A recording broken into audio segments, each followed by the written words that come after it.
بسم اللہ الرحمن الرحیم۔ بسم اللہ الرحمن الرحیم۔ انا اعطیناک الکوثر، صدق اللہ مولانا العظیم۔ کیا بات رضا اس چمنستان کرم کی، زہرا ہے کلی جس میں حسین اور حسن پھول۔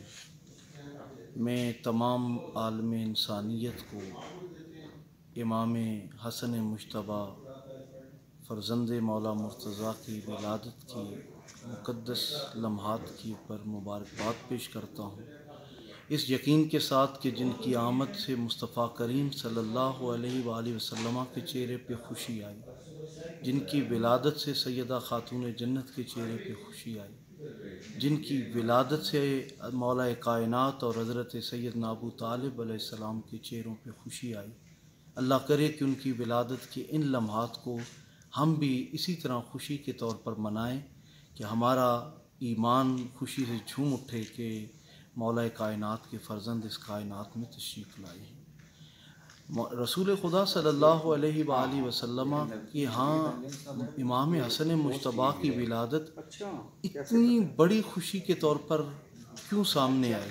کیونکہ جب آقا کے حقیقی فرزند یکے بعد دیگرے اس دنیا سے وصال کرتے گئے تو کفار نے حضور نبی کریم صاحب الاولاق صلی اللہ علیہ وآلہ وسلم کو تکلیف پہنچانا شروع کر دی کہ اب تو آپ ابتر ہو گئے ہیں، آپ بے نام و نشان ہو گئے ہیں، کوئی آپ کا نام لینے والا نہیں رہے گا۔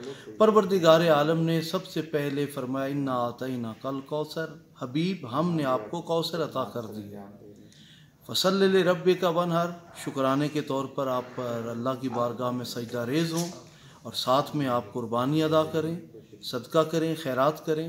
انا شأنک ھو الابتر، یہ جو آپ کو کہہ رہے ہیں ابتر، حبیب ہم آپ کو خوشخبری دیتے ہیں، ہم نے آپ کو خیر کثیر عطا کر دی ہے، اور یہ جو آپ کا دشمن ہے صبح قیامت تک بے نام و نشان یہ ہوگا، اور آپ کا نام و نشان ہم ہمیشہ قائم رکھیں گے، بلکہ قیامت کو تب تک روکے رکھیں گے جب تک کہ آپ کا آخری فرزند محمد مہدی علیہ السلام تشریف نہیں لے آتے۔ برادران اسلام، کوثر یقیناً سیدہ کائنات کی صورت میں جلوہ گر ہوتے ہیں، لیکن سورہ کوثر کی پہلی تفسیر بن کر مولا حسن نبی کریم صاحب الاولاق کے فرزند جب آتے ہیں تو آقا کی خوشیوں کا کوئی ٹھکانہ نہیں تھا۔ نبی کریم صاحب الاولاق صلی اللہ علیہ وآلہ وسلم کا آنگن خوشیوں سے مہک رہا تھا۔ حضور تشریف لاتے ہیں اور مولا حسن مجتبیٰ کو اپنی باہوں میں لیتے ہیں، اور پہلی خوراک گھٹی جب دی تو نبی کریم صاحب الاولاق نے اپنا لعاب دہن عطا کیا۔ پہلی بار جب کسی باہوں میں کھیلنے کا ارادہ کیا تو نبی کریم صاحب الاولاق نے اپنی باہوں میں لیا۔ اتنی بڑی وہ خوشی تھی کہ آذان جو پہلی بار آواز سنے حضرت امام حسن مجتبیٰ نے، وہ رسول خدا صلی اللہ علیہ وآلہ وسلم کے وہ قیمتی کلمات تھے آذان کی صورت میں جو حضور نے خود عطا فرمائے۔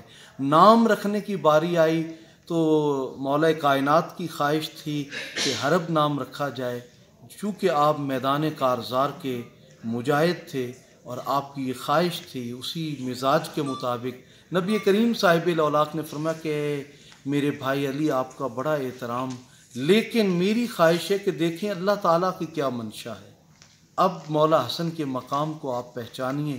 ہمارے نام کبھی کوئی پیر رکھ دے گا، کبھی کوئی سید رکھ دے گا، کبھی کوئی مولوی رکھ دے گا، کبھی ابو اجداد میں کوئی رکھ دیں گے، لیکن مولا حسن تیری عظمت پہ قربان ہوں کہ جبریل امین آتے ہیں اور عرض کرتے ہیں کہ اللہ تعالیٰ نے جنت کے 70,000 پردوں میں آپ کے اس فرزند کا نام حسن چھپا کے رکھا تھا۔ یہ عربی کا لفظ ہے، لیکن مولا حسن سے پہلے کوئی حسن نہیں تھا، اور میں یہ سمجھتا ہوں کہ اگر کردار کو دیکھا جائے، گفتار کو دیکھا جائے، شباہت کو دیکھا جائے تو مولا حسن کے بعد بھی کوئی حسن نہیں ہے۔ مولا حسن مجتبیٰ شکل و صورت میں، سیرت و کردار میں، اخلاق میں رسول اللہ صلی اللہ علیہ وآلہ وسلم کی حقیقی تصویر تھے۔ امام حسن مجتبیٰ چونکہ پہلے فرزند ہیں مولا کائنات کے، اور اس طرح یوں دیکھ لیجئے کہ امامت میں ان کے سامنے ہاتھ باندھنے والوں میں مولا حسین جیسی ہستی موجود تھی۔ پھر امام حسن کا مقام کیا ہوگا؟ جنہیں حضور کی بارگاہ میں زیادہ وقت ملا نبی کریم صاحب الاولاق کی بارگاہ سے محبتیں سمیٹنے کا۔ نبی کریم صاحب الاولاق نے فرمایا تھا ابنی ھذا سید، میرا حسن سید ہے۔ اب وہی امتی ہے، وہی غلام مصطفیٰ ہے جو آپ کی سرداری کو تسلیم کرے۔ آقا کریم نے یہ جب فرما دیا کہ ان الحسن والحسین سیدہ شباب اہل الجنہ، تو ہم کتنے بھی صاحب ایمان کہلاتے رہیں، نماز روزہ حج زکوٰۃ کی جتنی مرضی شدت اختیار کر لیں، اگر ہمارے پاس مولا حسن اور مولا حسین کی غلامی کا توق اور آپ کے عشق و مودت ہمارے سینوں میں موجزن نہیں ہے، تو ہم اپنے ایمان کی خبر کریں اور اپنے اعمال کی خبر کریں۔ پروردگار عالم آل رسول کی محبت میں جینا اور آل رسول کی محبت میں مرنا نصیب فرمائے، تاکہ ہم اس دنیا میں بھی اور آخرت میں سرخرو ہو سکیں۔ جزاک اللہ۔